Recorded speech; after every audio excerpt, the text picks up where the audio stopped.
Bom dia, boa tarde, boa noite. Eu não sei o horário que você está ouvindo, mas aqui a gente está falando em família.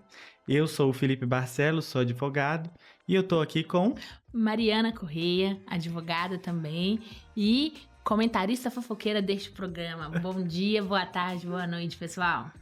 Hoje a gente vai falar sobre um caso que está na mídia, já tem há um tempo, mas deu uma aquecida diante de uma polêmica que existiu em relação à pensão entre cônjuges. A gente vai explicar aqui tudinho hoje sobre esse caso, que é o caso da Ana Hickman e do Alexandre. Né, Mari? Isso, gente.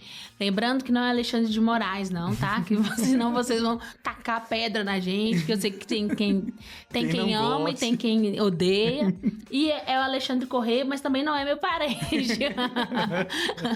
Mas nós vamos falar um pouquinho aí desse casamento e divórcio, que é o que tá em alta agora, né? Principalmente a questão do divórcio, porque Ana Hickman foi vítima de violência doméstica, aparentemente física, psicológica e também patrimonial, né? Certo. E trouxe muito na mídia na época, né? Principalmente porque o Alexandre ele administrava as empresas. Então ele tinha um certo tipo de procuração que foi dito na mídia e ele fazia essa administração em nome da Ana Hickman própria, né? Uhum. Mas ele fazia toda a administração.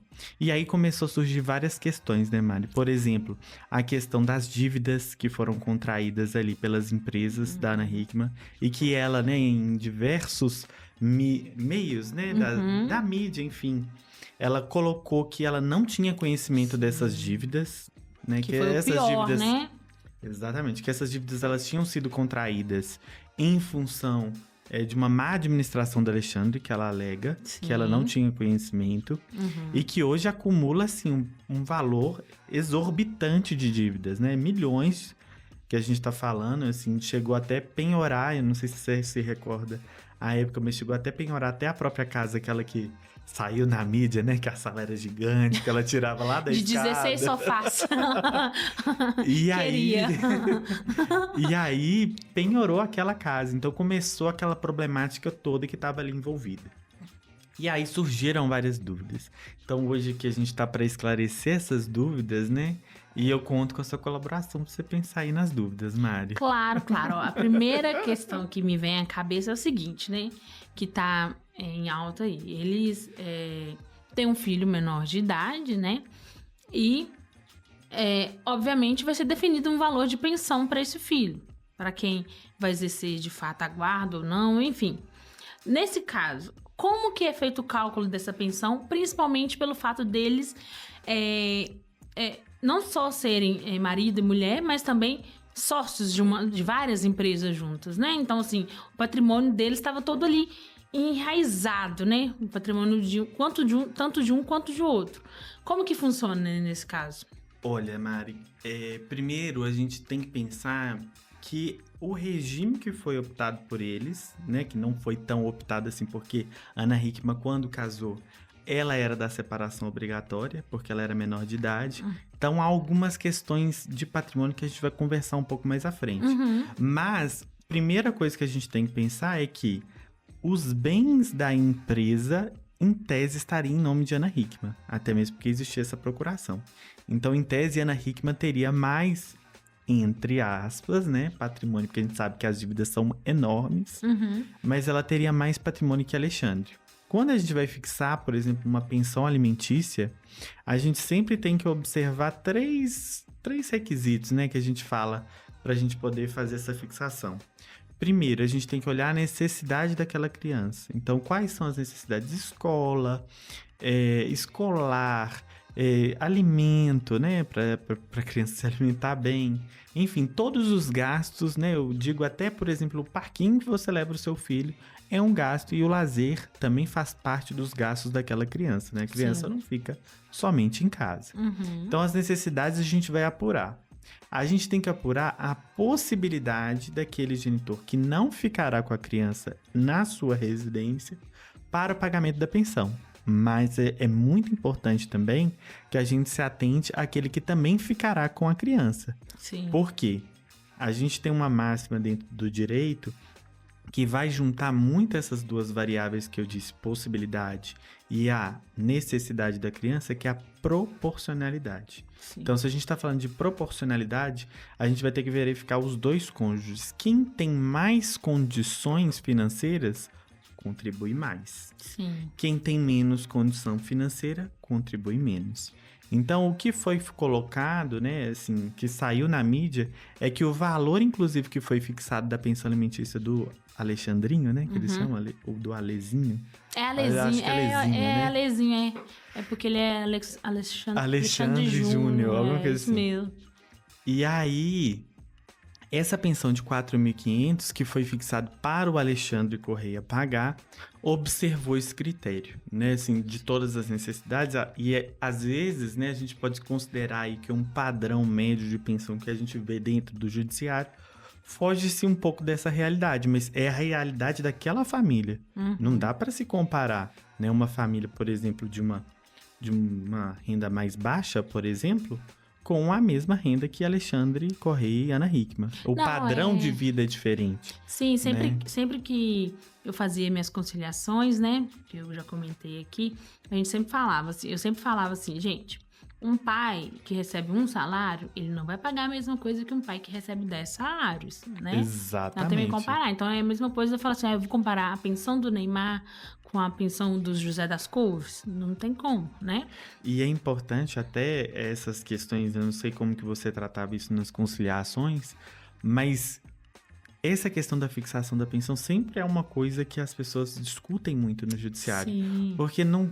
Por mais que existem esses 3 requisitos, é difícil de chegar num consenso para as duas partes. Sim. Porque às vezes a mãe quer que o pai pague mais, mas será que ele tem essa condição de permanecer pagando esse valor? Principalmente no contexto de conciliação, que a ideia é chegar num vetor comum para todo mundo. É muito difícil. É difícil. Então, assim, eu sempre esclareci o seguinte. Às vezes, geralmente, como é que eu vou falar? 90% dos casos, a criança fica com a mãe, né? Na residência da mãe, e o responsável pela pensão é o pai. Então, a gente, considerando esse aspecto, às vezes a mãe estava ali já cansada, desgastada, não queria mais brigar por um valor digno. E lembrando que não é só pensão, tá, gente? Né? Porque você pagou pensão, que acabou suas obrigações como pai do seu filho, não, tá?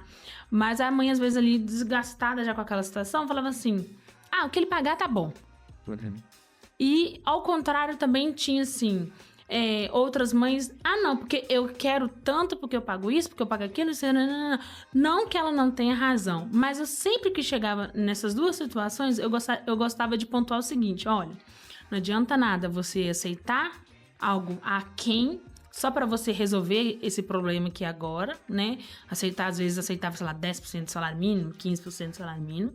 Para amanhã você vai voltar aqui, mês que vem você voltar aqui e falar, eu quero entrar com uma revisional de alimentos porque eu não tô dando conta. O valor tá muito abaixo. Sim. E da mesma forma não adianta nada ele aceitar um acordo da forma que você tá querendo, apesar de muitas vezes ser justo, enfim, porque a gente sabe que gente, pensão não paga nem... Assim, não paga nada, né? Mas não adianta, às vezes, ele aceitar e mês que vem você voltar falando, ele não tá pagando, nunca pagou. E então... é difícil essas ações revisionais, né, Mari? Nossa! Assim, de mudar a pensão que foi fixada. Sim. Porque você vai ter que comprovar que houve uma alteração, seja da possibilidade daquele que paga, mas também da necessidade da criança. Justamente. E aí eu pontuava, falei assim, olha... aí, né, pontuava isso. Não, vamos assinar isso aqui. Beleza. Então, em caso de revisão, você vai ter que provar que houve uma alteração daquele momento que você fez o acordo. Porque senão o juiz fala, então por que você aceitou esse acordo aqui?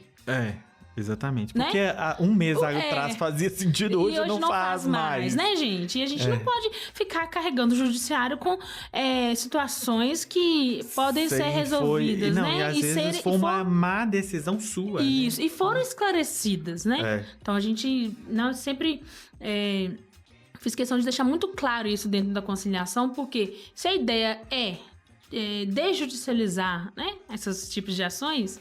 Então, a gente tem que fazer algo bem fechadinho, bem bacana, que faça sentido para as duas partes e principalmente para a criança, que era o que eu sempre falava, gente, o interesse maior aqui é da criança. Então, assim, nós podemos combinar tanto questão de guarda, quanto questão de visitas, valor de pensão. Tudo aqui tem que girar em torno do que vai ser melhor para a criança. Por quê? Vocês deixaram de ser companheiro, vocês deixaram de ser namorado, ou foi um caso, né? ou foi um dia ocasional, mas essa criança vai ser filha de vocês para sempre. O vínculo não acaba, né? E muitos pais perdem isso, principalmente pela picuinha do que não deu certo entre eles, né? Há essa confusão, né? Há essa confusão. E aí, nesse caso do Alexandre, a gente tem que pensar que tem também essa questão não só da pensão em si, mas também da guarda, né? Sim. E aí foi estipulado que ficaria com a Ana Hickman, né? E que como que isso iria dar, porque como você bem disse, né, teve a questão da violência doméstica. E aí como possivelmente foi determinado ali que não haveria mais essa possibilidade de ter um contato direto entre Ana Hickman e Alexandre, como se daria essa convivência com o filho, né? Sim. Como se daria essa sistemática toda. E aí a gente já tem até uma própria definição da lei, que foi uma alteração de poucos anos, né? Se não até um ano atrás, se não me engano, que colocou que em casos onde há violência doméstica, existe sim a possibilidade da definição da guarda unilateral. Né? E aí, se a gente está falando de uma guarda que passaria de ser compartilhada, que é a regra, para virar exceção por causa de uma violência doméstica, a gente está falando de guarda unilateral, então ela, em tese, não precisa de consultar o Alexandre para as decisões da vida do Alezinho. Então, isso é um ponto importante, né? Assim, da gente pensar primeiramente, essas questões envolvendo a violência doméstica e quais são os impactos disso para o filho. Sim, né? muda tudo, né? Muda muito, porque se a gente tá falando, não que ela não deveria fazer nenhum tipo de denúncia, ela tem que fazer, assim como todas as mulheres que sofrem no Brasil, vítimas de violência doméstica, elas têm que fazer. Sim. Mas a gente tá discutindo aqui no âmbito mais amplo, né? Que essas decisões também, elas acabam tendo impacto da convivência do filho com o pai. Sim. Né? Então, é um ponto importante da gente pensar. E aí a questão da convivência não ficou muito claro pra mim também, Mari. Você pode até falar a sua opinião também. Porque saiu na mídia que ele tava tendo esse tipo de dificuldade de ter essa convivência com o filho. Sim, eu volto naquilo que eu falei, né? O casal às vezes esquece o filho e aí entra numa batalha ali que a gente não sabe onde vai parar. Mas os dois lados sempre estão postando vídeos, um rebatendo o outro, né? Que conta mentira, que o outro contou e por aí vai. Colocar uma coisa pública, né? Tudo bem que são pessoas públicas. A história é que, por parte do Alexandre, ele fala que está sendo impedido de visitar o filho pela Ana Hickman. Em contrapartida, a Ana Hickman fala que em momento algum houve essa proibição, mas que desde quando ela entrou com o processo, ele se recusa a visitar o filho. E aí... Tem essas duas versões, e aí, assim, é o tipo de caso que tem do A ao Z. Toda família vai ter um casal que tem esse problema, que o filho fica nesse fogo cruzado, né? Ainda mais no caso deles, né? Porque, assim, se foi uma violência doméstica, terminou de muita mágoa e muita situação que, se realmente for verdade, eu acredito que seja, porque... ela tava com marcas, né? Enfim, ele mesmo reconheceu que ele se extrapolou, né? Assim, diante de algumas circunstâncias. Não, e assim, é aquele negócio, tá na cara de todo mundo. Ô, gente, vai me perdoar, mas tem alguns vídeos que depois a gente vai perceber. Ele tinha uma atitude grosseira, um homem bem, assim... Tenho minhas suspeitas de que... Não sei, Mas aí, se a gente pensa, então, nesse aspecto de que ela sofria violência doméstica, né? Então, assim, é mais traumático ainda. Com certeza, então, com assim, certeza. Tem mais remorso, tem mais essas situações. Então, a presença de um psicólogo é extremamente necessária, né? Porque se a gente pensar que a relação dos dois é a relação dos dois. Talvez a relação dele com o Alezinho, né? Isso. Não seja teria perfeito. nenhum problema. Né? Então, Não, assim, da gente fazer essa distinção, porque é muito importante. Eu sempre converso isso em todos os meus atendimentos. O seu relacionamento não deu certo, mas o relacionamento com o seu filho não interfere em nada com o relacionamento com a sua ex-esposa, sua ex-companheira, enfim, o que for. E eu ouvia muito isso lá, falava assim, não, com relação a ser pai, eu não tenho nada a reclamar. Ele é um ótimo pai, mas é um péssimo companheiro. Graças a Deus que a pessoa conseguiu fazer essa distinção. Eu ouvi isso muito. Falei assim, então, bacana. Aí a gente tinha um ponto de partida, né? Beleza. Então vamos pensar então nele como um pai, não como ex-companheiro, pra decidir essa guarda, que às vezes queria colocar um impeditivo, não, só vai visitar com eu, caso eu esteja presente, né? caso eu esteja presente, ou não sei quem esteja presente. Mas, em caso de violência doméstica, como provavelmente com a Ana Hickman deve existir a questão da medida protetiva, determinava-se um parente para intermediar essa visita, né? Então, com certeza, Mari. É obrigatória essa presença dessa pessoa, né?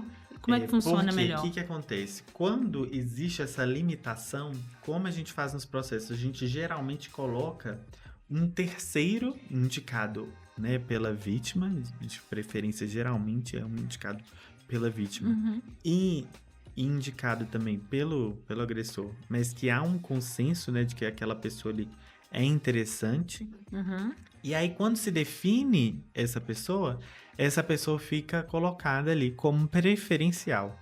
Geralmente algumas juízas, elas não colocam, juízas ou juízes, né, não colocam nenhuma pessoa em específico, colocam uma pessoa idônea, né, que eles falam, uma pessoa que tenha uma boa índole, né, uma pessoa que não seja uma pessoa confuseira, né, enfim, uma pessoa que consiga contribuir para que não tenha mais, né, ânimos ali das pessoas ali, né? Exaltados. Alguém pacificador. Exato. Conciliador. Então, geralmente, coloca-se ali a avó, né? Alguém ali que tem um nível, né, de proximidade entre as partes, mas que vai entrar ali naquele meio. Provavelmente, no caso da Ana Hickman, deveria ter essa pessoa. Sim. Porque, pelo que eu vi, tinha tanto medida restritiva em relação a comunicar diretamente com ela por qualquer meio de comunicação, como também fazer aí esse contato direto físico, né, de aproximação. Geralmente eles colocam ali até os metros, né, que eventualmente poderia ficar perto dela. A medida protetiva, ela vem dessa forma hoje em dia. Comunicação ou contato, qualquer meio, né? Então, mensagem, Instagram, celular, tudo, telefone, né? Tudo. É proibido. Fora a metragem, né? No espaço físico mesmo. Exatamente. Pode ser de 500 metros, enfim. Então aí se coloca essa pessoa de confiança para poder estabelecer esse vínculo de forma mais harmoniosa, né? Até que se restabeleça. Porque a medida protetiva também é muito discutido isso ainda, sobre a questão da validade dessa medida, né? Inclusive teve uma decisão do STJ recente que falou que o STJ, né, para quem não sabe, é o Superior Tribunal de Justiça, né, que ele é o órgão máximo, né, nas análises das legislações brasileiras, né, a nível federal, a nível de Brasil, né, não lei estadual, não é lei, por exemplo, igual a gente está aqui em Contagem, né, Mari? Não é esses meios, é uma lei federal. Então, lá no Congresso Nacional foi promulgada uma lei. Então, aí o Superior Tribunal de Justiça, ele dá o veredito final sobre essa lei. Né? Então, quando a gente está falando, por exemplo, dessa questão da medida protetiva, foi discutido no STJ e o STJ determinou que, enquanto houver necessidade daquela medida, né, e urgência, enfim, aquela medida ela é vigente. Não existe um prazo de validade para aquela medida. Porque se discutia muito, inclusive no Tribunal de Justiça de Minas Gerais, sobre quando que seria a duração dessa medida. Tinha algumas decisões que davam 90 dias, que a parte tinha que se manifestar em 90 dias, senão aquela medida caía. Então, assim, quando a gente fala que não existe mais essa questão, então aquele agressor, né, ou suposto agressor, ele tem que pedir, né, aquela revogação daquela medida protetiva deferida em função de não ter mais atualidade, ou seja, não existe mais necessidade daquela proteção, porque não existe mais animosidade, né? Não existe mais Sim. conflito entre as partes, não existe nenhum tipo de Cada um situação. já seguiu o seu caminho, né? Às vezes Exatamente. com outras famílias, enfim. Não tem porquê. Falando disso, a gente... talvez pensando em cidades maiores, a gente não consiga visualizar muito bem. Mas pensando lá onde eu moro, por exemplo, que é uma cidade bem menor, 60 mil habitantes mais ou menos... Se você pensa numa medida protetiva que dura ad eterno, né? Pra sempre. Se você tá no centro da cidade lá, o centro da cidade são o quê? 10 ruas, no máximo? Alguma hora as pessoas vão se cruzar ali. E se não existir mais necessidade dessa medida, pra que manter, né? Mas Exato. assim, é óbvio que quem vai fazer essa análise é tão somente a vítima, né? Ela tem que A fazer vítima e o juiz, né? Sim, que mas vai avaliar de acordo com o que for colocado no processo. Sim, mas no sentido que a vítima tem que se sentir segura, né? Sim. E entender, não, realmente aquela medida ali não tem por que mais, né? Cada um seguiu sua vida, já passou aquele momento ali de conflito, né? Conflito, enfim. E, enfim, perceber isso, porque às vezes quando você tá assim, em Belo Horizonte a gente tem desde uma pessoa, se a pessoa, uma mora na Pampulha, a outra mora no Barreiro, elas estão tudo dentro de Belo Horizonte, mas quantos quilômetros de distância? Pois é. Nem sei. Mas São muitos isso é quilômetros. um ponto importante, né? Porque assim, a medida protetiva, ela é uma restrição de direitos, né? Sim. O meu direito de ir e vir. Sim. Eu não posso ir em tal ambiente porque você está. Então, assim, é uma medida que ela realmente é para defender as mulheres. Garantir. E graças a Deus essa lei existe. Eu sou muito a favor da lei. Mas existem casos também que a gente não pode se ocultar, que existem falsas denúncias, né? Sim. Então, assim, a gente tem que só se atentar qual que foi o objetivo da promulgação dessa lei. Foi para Sim. defender as mulheres, não foi? Então, as mulheres, elas também não podem utilizar essa lei de uma forma que enfraquece o próprio movimento em si, Irresponsável, né? Que enfraquece o movimento, porque é uma lei Sim. tão importante. E você fazer uma falsa denúncia para obter, né, objetivos e resultados que Escusos. Não tem nada a ver. você decide porque, né, enfim, para prejudicar alguém, você acaba prejudicando todo o movimento que foi criado para poder fazer essa lei, né? Então, é muito importante a gente só se atentar a essas questões das falsas denúncias e os impactos que elas têm nesses casos, igual, por exemplo, se fosse, né, que não acredito que seja, no caso da Ana Hickman, né? Sim, mas voltando um pouco, que ainda ficou uma dúvida para mim com relação a essa questão da pensão. Porque a gente estava falando, né, como que é determinada a pensão, né, e tudo mais. Isso no mundo ideal. Mas e se, por exemplo, o pai, né, ou aquele cônjuge que vai ficar responsável pelo pagamento da pensão, alegar problemas financeiros? Ele pode simplesmente falar, não tem como pagar, eu tô pobre de maré, ou então pode isso ser um motivo para diminuir a pensão? Como funciona? Existe uma possibilidade do filho não receber a pensão? Vamos lá, Mari, que é o caso do Alexandre, né? O Alexandre foi pra rede social falando, olha, eu não tenho acesso a patrimônio. Quem é dono das empresas é a Ana Hickman. Tô pobre. Eu tô falido, né? Assim, falou praticamente Né? Dessa forma, né? Resumindo. Não, né?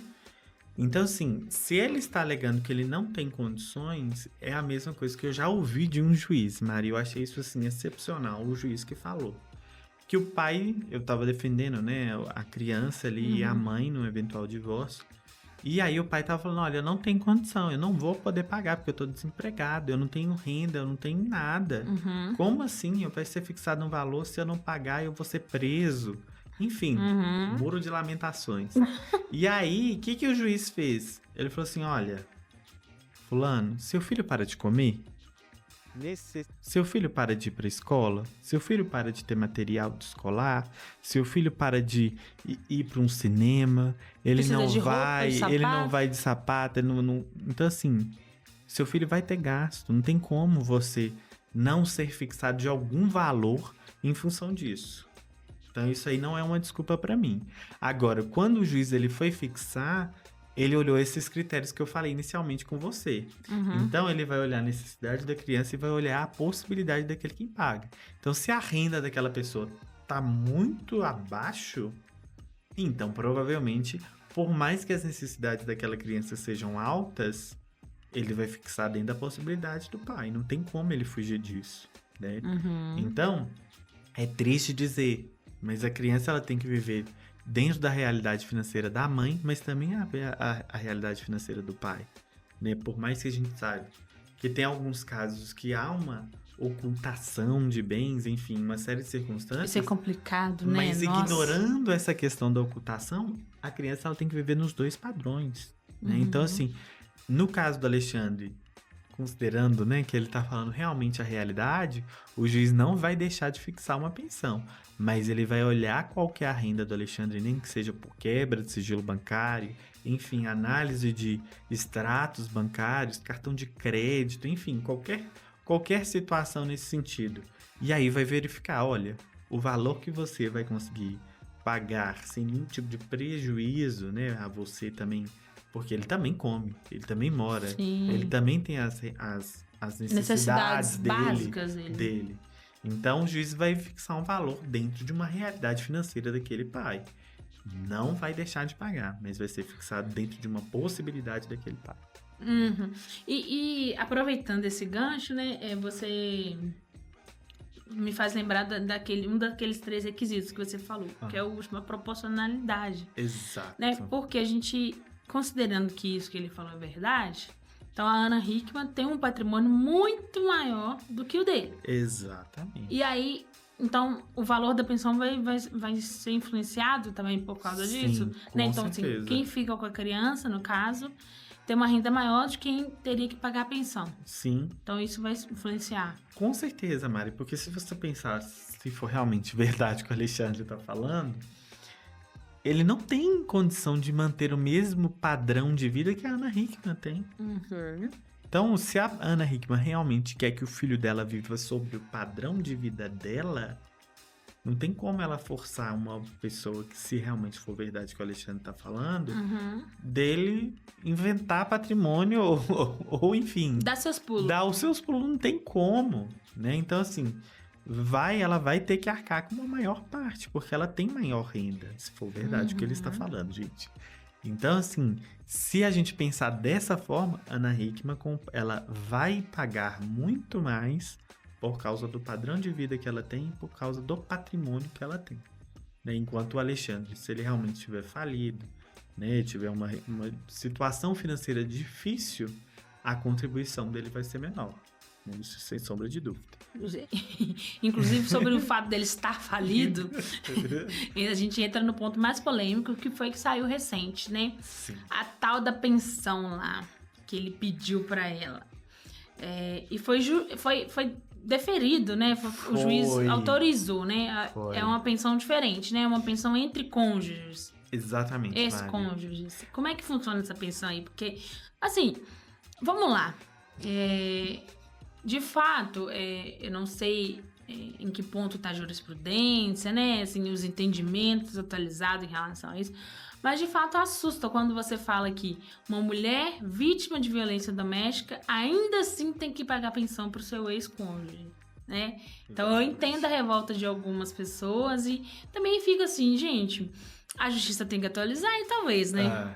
Mas a gente sabe que a lei ainda assim existe no quesito de que é necessário, pode existir essa necessidade de pagamento de pensão entre os cônjuges. E qual que é esse caso? Quando isso acontece?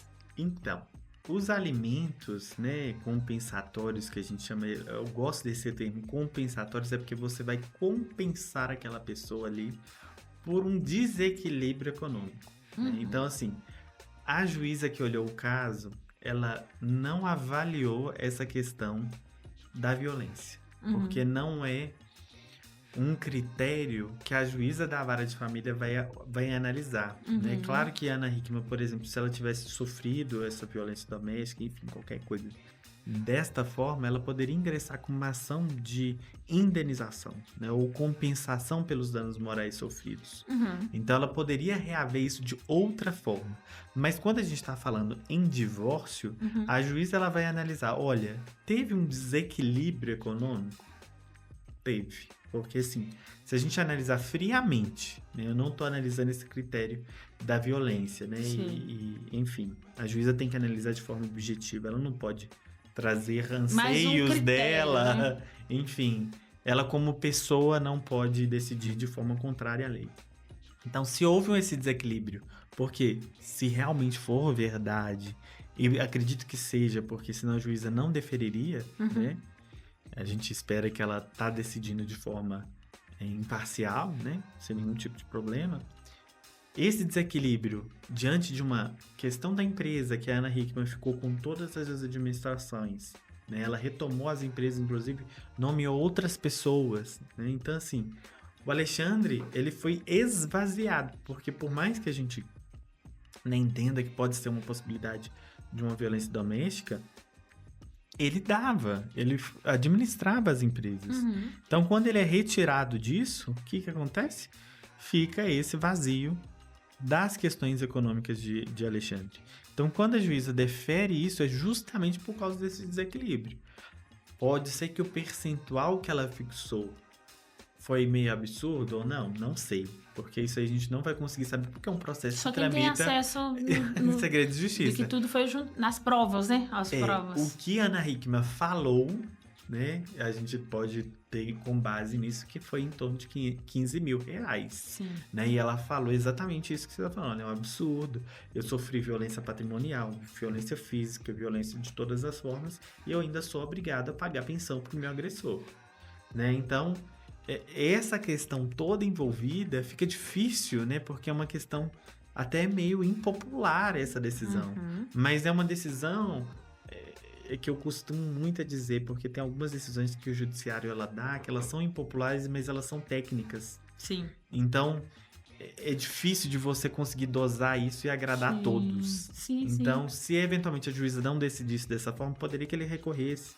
E aí ele ia ganhar da mesma forma. Sim. Porque tem outros meios para qual a Ana Hickman pode, né, acionar o judiciário em função dessa agressão. Né? E não em relação aos alimentos, porque os alimentos, ao meu ver, analisando de forma fria, ele talvez teria esse dinheiro, esse direito, né? E o dinheiro também como consequência aí desse desequilíbrio em função do relacionamento. Sim. Porque a gente não pode negar que ele também administrava os bens, né, da empresa. Vamos colocar assim, que o trabalho dele era gerir a empresa dos dois, vamos falar assim, né? Mal ou bem? O trabalho dele era esse. critério. Então, a renda dele vinha daquilo, né? Exatamente. E aí, com a separação e automaticamente a retirada dele desse posto, é como se ele tivesse perdido o emprego também, né? E aí é o que eu falo, Mari. A preocupação que você deve ter enquanto sócios e enquanto casal. Porque esse tipo de proteção, seja para Alexandre, seja para Ana Hickman, para deixar claro, olha, Ana Hickman, por exemplo, fala assim, olha, eu não quero que tenha essa comunicação com ele. Não, olha, Ana Hickman, eu quero ter acesso a X patrimônio, porque não existia isso. Era tudo colocado, né? E aí, me passava sempre essa ideia, por mais que existiam essas questões, né, de pontuais, da forma como Alexandre tratava Ana Hickman, enfim, que todo mundo se comentava isso sobre a mídia, né? Mas a gente não tinha essa questão formal dele ser sócio da empresa, não existia. Pelo que eu sei, ele só tinha procuração. Sim, foi lá que chegou a comentar isso. Então, assim, se ele tinha procuração, provavelmente ele não estava com quadro social. Então, é mais um risco que ele está assumindo, né? E a gente trazendo assim mais pro dia a dia, a gente vê muitas pessoas entrando nessa mesma situação, vamos falar assim, né? Que é o quê? Você junto com a pessoa, ou até você casa mesmo, e ali, às vezes, um trabalho só não tá dando, né? Então, vamos começar a empreender, seja fazer um bolo de pote, né? Alguma coisinha e tal. Aí, abre um CNPJ, a empresa cresce e tal, e aí vai levando. Se um dia o casamento der errado, ou a empresa der errado, como que fica isso, né? Então, e aí vira um elefante ali no... branco na sala toda. E a sala é desse tamanhozinho. Não é igual a da Ana Hickman. Se for uma sala igual a da Ana Hickman... Caberia, talvez. Até rola, né? Mas então tem que ter muito cuidado. Então, assim, pensar, gente... aquilo que a gente sempre fala aqui... são preocupações distintas, mas elas estão muito ligadas, né? Muito, Então, porque assim, senão você se coloca numa situação de vulnerabilidade. sim. Porque igual, por exemplo, se ele tiver falido, eu acredito que ele deva estar, porque, querendo ou não, o trabalho todo Não dele... que ele não mereça, Não. mas O tirando esse caso, trabalho né, todo gente? dele era em função da Ana Hickman. Ele vivia a Ana Hickman 24 horas por dia. Sim. Ele defendia ela nas redes Ela sociais era a contra as outras pessoas. Então, ela assim, era a marca ali, né? Ana Hickman era uma marca, né? E é uma marca É uma ainda, marca, né? é uma marca. Então, assim, é essa preocupação, né? Assim, ele se colocou também nessa situação de vulnerabilidade. Porque, enfim, não se colocou como prioridade, pelo menos em relação à situação patrimonial. Claro que a gente pode eventualmente falar ali sobre o espectro de controle, igual ela falou sobre a questão da violência patrimonial. Pode ser, porque às vezes ela não tinha acesso ao próprio patrimônio. Sim. Porque ele controlava. Sim. Né? Mas tem falha dos dois lados, né? Mas agora acabou que essa violência patrimonial dele acabou saindo pelo um tiro na culatra. E assim, uma questão que me surge também, Lipe, ela vai ter que pagar essa pensão pro resto da vida? Ou não? Como que funciona? Então, quando a gente está falando de alimentos compensatórios, que é esses alimentos devidos entre cônjuges em função de um eventual divórcio, de uma eventual dissolução de união estável, não é para sempre, não é vitalícia. Existem alguns casos em específico que são exceções que é vitalícia. Tá? Sim. Mas a regra é que seja transitório, né? Enquanto tiver aquele desequilíbrio, para a pessoa se buscar no mercado uma recolocação, buscar ali os meios para os quais ela consiga se restabelecer financeiramente, aí é determinado um prazo, né, para poder fazer esse restabelecimento e depois disso é revogado. Agora, existem casos, né, esse caso eu acho que seria da Ana Hickman, por exemplo, o Alexandre não receberia, não teria motivo para ele receber de uma pensão vitalícia, ao meu ver.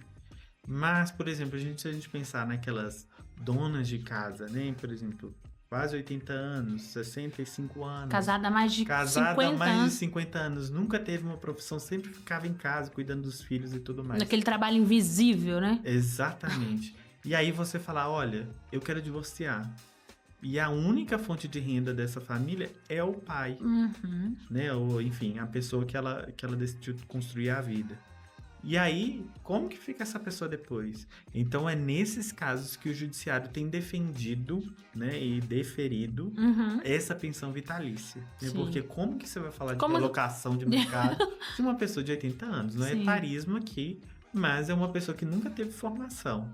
Como que você vai simplesmente jogar essa pessoa que às vezes nem contribuiu para o INSS, por exemplo? Sim, e eu falo em trabalho invisível porque é um trabalho invisível, é uma jornada... É um trabalho difícil, né? É uma jornada dupla, tripla, mas é um trabalho invisível para a sociedade no geral, né? Sim. Então, assim, o que mais tem o que você faz? Eu sou só dona de casa. Gente, não é só dona de casa, mas o só dona de casa, infelizmente, ele não tem uma carteira assinada, né? Para não ter os direitos, acaba não tendo alguns direitos. Às vezes não contribui no INSS, mas é ele que criou 3, 4 filhos, cria neto, cuida do marido, cuida da casa, cuida do cachorro. Cuida de todos. Cuida de todos. Não é cuidado. A maioria das vezes, infelizmente. A maioria das vezes não é cuidada, porque quem cuida quase sempre não tem como quem ser cuidado. cuida. Não tem quem cuida dela, né? Então a gente tem diversas mulheres aí nesse Brasilzão que exercem esse trabalho invisível, que não tem valor, vamos falar assim, perante a sociedade, mas é óbvio que essa situação tá mudando. Sim. Mas... Não, e Mari, olha, eu acho que também é importante colocar como se isso não fosse uma escolha. Porque se isso for uma escolha, tá tudo bem. Se a mulher quiser, ao meu ver, tá? Posso estar equivocado aí para algumas pessoas, mas é a minha opinião. Se é uma decisão daquela pessoa de ficar como dona de casa, tá tudo bem. Só não pode ser uma questão social que a coloque naquele lugar, né? E aí, igual eu já tive casos, por exemplo, que eu fiz um pacto antinupcial, que a mulher realmente decidiu, olha, eu quero cuidar dos nossos filhos. Tá tudo bem. Tá tudo bem, é uma escolha dela. E aí, o que ela fez? para eu ter uma segurança, se eventualmente eu terminar com o meu esposo, eu quero uma pensão. E estipulou isso dentro de um pacto antinupcial. Olha aí que então, olha como interessante. ela se protegeu. Não é que a escolha dela foi mal feita. Porque para ela fez sentido essa escolha. Sim. Mas, de alguma forma, ela falou, olha, como você vai ter, né, um avanço na carreira porque eu vou estar cuidando dos nossos filhos, como eu vou estar colaborando também para você construir a sua carreira e para você se evoluir no mercado de trabalho, eu também preciso dessa remuneração, porque eu vou estar dando cuidado aqui. Sim. Nessa parte toda aqui do backstage, para que você consiga avançar. Então, assim... Atrás das câmeras... sou eu Sou que tô eu. aqui. Então, assim... eu achei uma jogada, assim, genial. E, assim, infelizmente, não é uma realidade de muitas pessoas. Até mesmo porque, bem que você disse, a maioria dessas pessoas não são cuidadas por ninguém. Né? E aí, a gente coloca nessa situação de vulnerabilidade. E, às vezes, essas pessoas também não têm formação. Né? Assim, um senso crítico de enxergar, às vezes... não por uma situação dela, de uma opção, mas às vezes por todo um sistema que está envolvido na sociedade, que elas ficam nesse lugar de invisibilidade, né? E de vulnerabilidade também. Sim. Então, assim, isso é um ponto muito importante de você se prevenir, né? De você se proteger, independente da sua escolha, porque escolha, eu não vou poder escolher por você, Maria, você não vai poder escolher por mim. E eu acho que a gente tem que assumir as nossas escolhas e se proteger nas nossas escolhas, se for possível. Com certeza, não. A gente fala aqui de algo que é necessário para as pessoas abrirem um pouco a visão, né? Não quer dizer que a gente está ditando o que é certo, o que é errado, nada disso, né? Nenhum critério de valor, né? Porque cada um sabe dos seus corre, né? Que a gente fala, cada um sabe dos seus corre, cada um sabe o que é aceitável, o que não é, né? Para cada um ali. Não, para mim, ficar nesse lugar aqui é aceitável. Para mim, não. Sem problemas. Mas se resguardar, porque a gente, do dia de amanhã, a gente não sabe. Não sabe, né? A única coisa que a gente tem certeza é a morte. Só dela. E com essa evolução da tecnologia aí, nem ideia. Pois é. Olívio, mas voltando aqui na Ana Hickman e Alexandre. Uma situação interessante que você falou aí no início, que você deu a introdução sobre eles, é que eles casaram num regime específico. Porque ela era menor de idade, né? Exatamente. E que regime é esse? Como é que ele funciona, assim? Vamos lá. Como ela era menor de idade, por mais que tivesse a anuência dos pais dela, que eu acredito que deva ter tido essa anuência, ela casa sobre o regime da separação obrigatória, porque ela casou menor de idade. E o Alexandre, por mais que ele era maior, mas ela era. Então, a legislação, naquele momento, protegia os interesses daquele menor. Então... se a gente está diante dessa situação, a separação obrigatória é como se fosse a separação convencional. Só que o judiciário vem relativizando essa situação, né? Até o próprio Supremo Tribunal Federal decidiu que no caso de uma eventual separação obrigatória, pode ser colocado a prova do esforço comum para que tenha, né, aquela divisão daqueles bens que foram adquiridos durante aquele casamento, união estável, enfim. E aí a gente observa isso. No caso da Ana Hickman, provavelmente o patrimônio todo foi construído durante o casamento dos dois, né? Porque você está falando aí que ela tinha... pelo menos uns 30 anos de casamento, deve ser? Eu acredito que deva ser por volta disso. Mas o importante é que esse patrimônio foi construído durante quando os dois estavam juntos. Sim. E aí, qual que é o trabalho do advogado do Alexandre? Provar esse esforço comum, né? Olha, a gente construiu isso aqui juntos, a gente construiu isso aqui buscando, né, a melhor forma aqui para poder construir o patrimônio da família. Isso não é uma tarefa difícil. Porque se você pensar que Alexandre ele tinha uma procuração... já provou o esforço, né?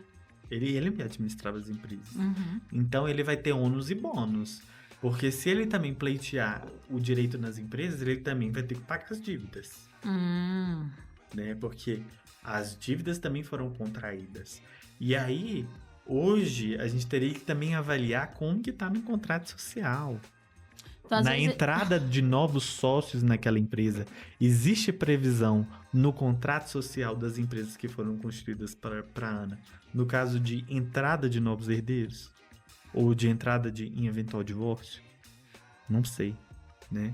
Então, assim, é uma situação complexa essa questão do regime da separação obrigatória por causa dessa questão da prova do esforço comum. É como se fosse uma comunhão parcial, mas eu tenho que provar. No contrário da comunhão parcial, não tem que provar. É uma questão mais absoluta, né? Se presume-se, né? Presumido que o esforço é comum. Enquanto na separação obrigatória, você tem que provar que houve esse esforço comum. Então, por mais que tenha a separação obrigatória, né? Vou lá, casei com a separação obrigatória. Aquela pessoa pode ter acesso ao meu Não patrimônio. vai impedir uma disputa patrimonial. Mas sabe que o legislador ele errou nesse sentido, Mari? Sim. Porque se a gente está falando de herança, aquela pessoa ela não vai receber. Se for na separação obrigatória. Porque existe exceção na própria legislação de que na separação obrigatória a pessoa não terá acesso a patrimônio em eventual inventário. Só daquilo que ela eventualmente tiver esse direito de meação, né? Que seria essa prova desse esforço comum. Porque já é um direito adquirido por ela, mas ela não vai concorrer, por exemplo, Ele vai com ser os outros meio, herdeiros. mas não herdeiro. Exatamente, com os descendentes. Mas olha que um pouco de ironia, né? Porque na separação obrigatória eu não escolho. A lei escolhe por mim. Na separação convencional, eu escolho. Eu quero que não tenha comunicação. Mas a lei, ela determina que vai ter acesso ao patrimônio, eventual inventário. Então, na separação obrigatória, não tem essa comunicação da herança. Mas na separação convencional tem. Olha, então se eu escolho, eu não tenho direito de escolha de não comunicar. Já provou. Por que não? E a legislação me impõe isso. Então, assim... Pode ser certo. Mas pelo... Mesmo se eu fizer um testamento nesse sentido, também não? Mesmo se fizer testamento, você não pode, porque isso você tá pactuando herança de pessoa viva. Então, em tese, existe uma vedação da lei em dispor sobre isso. Né? Então, assim, você pode dispor dos seus 50%, mas você não pode excluir uma pessoa no seu testamento. Né? Faz sentido. Então, é complexo. É um caso que ainda vai ter pano pra manga aí, ainda né? tem pano pra manga. Porque se realmente considerar que eles estão na separação obrigatória, ele vai conseguir provar facilmente que teve esforço comum. Assim, ao meu ver, de uma pessoa de fora, né, que não analisei os documentos friamente, porque esses documentos são sigilosos, né, assim, ou sigilo fiscal, ou sigilo, né, do próprio processo em si. Mas, assim, uma pessoa que está visualizando de forma e que tem experiência em casos similares, eu vejo que ele há uma grande probabilidade dele ter acesso a esse patrimônio. A dica, então, que fica de qualquer forma é, se você está ali, né, pensando em iniciar um relacionamento e também pensando em iniciar um negócio, uma empresa com essa mesma pessoa, você tem que se precaver 2 vezes, né, Felipe? Com certeza. E o pior é que se realmente for verdade o que a Ana Hickman disse, ela estava sofrendo uma violência patrimonial. E aí, nesses casos, fica um pouco difícil da gente fazer esses tipos de planejamento. E da pessoa entender que ela está num ciclo de violência. Então, assim, tirando essa informação de que ela eventualmente não teria consciência financeira para poder fazer esse planejamento, mas se ela tivesse possibilidade, né, porque a gente tem que pensar dessa forma, infelizmente... É muito necessário essas conversas. É muito necessário. E se você vê também que é uma situação da Ana Hickman, que você tá numa situação dessa, procure ajuda. Procure pessoas que consigam te auxiliar em alguma forma nesse sentido. Nesses casos, assim, eu costumo falar o seguinte. Quem está na violência, né? Você tá naquele ciclo de violência, é muito difícil você enxergar aquilo. Muito difícil. Mas o pior tipo de violência, vamos falar assim, e mais difícil da vítima cair em si, de fato, é a psicológica e a patrimonial. Por quê? A física, se você levou um murro, você vai ver o rosto você vai sentir dolorido. E mesmo assim é E difícil. mesmo assim é difícil, claro, mesmo assim é difícil. Mas a psicológica, você não vê. Ela vai te minando, Ela, né? ela não é palpável, né? Você não sente ela. É uma atitude aqui, uma atitude ali. Afasta você dos seus amigos. A patrimonial é a mesma coisa. É. Afasta você dos seus amigos, afasta você da sua família, afasta você do seu local de trabalho, afasta você até dos seus hobbies. Isso. E você não vê, porque você começa a viver naquilo ali. Aquilo ali é só vocês dois. É. E assim, enquanto Não tem mais identidade daquela Isso, e vítima. enquanto aquele agressor, ele está vivendo dentro daquela bolha, mas se alimentando daquilo, a vítima, ela tá dentro daquela bolha, mas perdendo a energia e a vida naquela bolha, né? Então é muito difícil de ver, de perceber, mas conte com quem você tem confiança, com algum profissional, enfim. Fale isso pra alguém. Fale isso. Se você Se você acha que é alguma coisa absurda, fale isso pro seu psicólogo. e Fale isso pra alguém. Às vezes, se a pessoa tá fazendo algum ciclo de violência psicológica, às vezes o psicólogo não vai existir. Mas conte pra alguém próximo de você se aquela situação é estranha. Né? Se for alguém te falando, provavelmente é estranho. Igual, assim, um dia eu até falei com a minha psicóloga, falei assim, mas eu acho que isso é meio fantasioso. Ela falou assim, por que você acha que é fantasioso? Se faz sentido pra você, Exatamente. né? Então, assim, por mais que, às vezes, você colocando no mundo racional, você fala assim, não faz sentido, mas se faz sentido pra você, alguma coisa tem. Então, procure ajuda, né? Tente se resguardar de alguma forma para evitar problemas futuros, tanto com relação a um futuro divórcio, tanto com relação a uma possível quebra de sociedade, enfim, né? Que esse caso envolve muito. Isso. Mas então é isso, né, Mari? Isso. Conversamos aqui bastante, né, por causa dessa questão tanto da pensão alimentícia pro Alezinho quanto pro Alexandre Correia, da Ana Hickman. Trouxemos todas essas questões. Vai ficar muita coisa ainda mal resolvida, ao meu ver, Sim. porque ainda existe muito rancor, existe muitas coisas ainda para serem definidas que o judiciário não vai dar conta. Infelizmente, essa história só tá no começo ainda, né? Essa só tá no começo. E eu acho que a tendência vai ser cada vez piorar, né? Assim, pelo Ou que melhorar. eu vejo. Pelo que eu vejo, assim, é uma questão muito exposta, né? Então, cada vez isso piora tudo, isso piora a gente tudo, vai né? vendo e eu imagino como que o Alexandre, o pequeno, Júnior, né? O né? filho, vai crescer. Fiquem Porque, relaxados.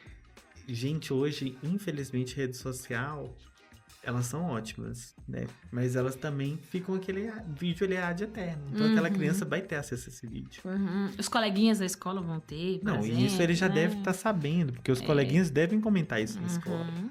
Então, assim, é uma situação triste, né? E eu acho que é uma situação que, eventualmente, não teria como ser evitada pela Ana Hickman por ser uma figura pública. Uhum. Mas eu acho que tem algumas atitudes ali que poderiam Ser melhor administrado. ser né? melhores administradas.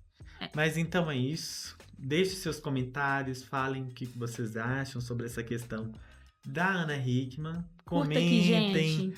Fala aí, a gente também, né, tá disposto a ouvir aí a versão de vocês. Mande a história de vocês também, do vizinho, do Exatamente, primo. que A a gente gente- quer ouvir vocês, tá? A gente provavelmente, né, a gente tá ainda na nossa primeira temporada, né? Isso. Mari, mas na segunda a gente vai fazer alguns ajustes e acho que vai ser importante, né? Vamos Pra gente ouvir trazer, outras pessoas também. Trazer E outras histórias de gente como a né? gente. Exatamente.